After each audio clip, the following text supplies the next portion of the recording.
Tokių sunkių rungtynių šiandien? Mes galvojom, kad bus sunkios varžybos, nes priešininkas yra nežinomas, pirmos rungtynės vis dėlto sezono, tai tikėjomės staigmenų, nežinojom ir nebuvom išanalizavę žaidimo komandos.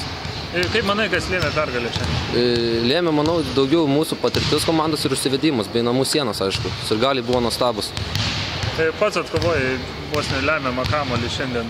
Nežinau, turbūt sėkmė.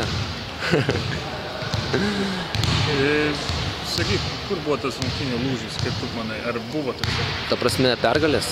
Taip, galima taip. Pergalės, nusiteikimas turbūt, nes mes buvom užsivedę, turėjom, ta prasme, kovoti dėl pergalės ir tame užsivedime viskas išėjo į gerą. Po to incidento, kai buvo pašalintas Mohamedas, komanda tarsi pradėjo žaisti ant sparnų, sakyk, čia taip padėjo emociškai šitas įvykis? Turbūt, nes būna tokių, kad reikia tokių persilaužimų kaip techninės pražangos ar ko, kad komanda užsivestų. Čia buvo tas momentas, kad mes pradėtume geriau žaisti ir pasiektume šią pergalę. O sakyk, kodėl tiek daug bangavimo mūsų žaidime? Tai plius 16, -1. Na, tiesiog dar nesustyguotas tas mūsų toks komandos žaidimas, dėl to tiesiog sezono eigoje, manau, viskas gerės ir pasieksim dar daugiau gražių pergalių.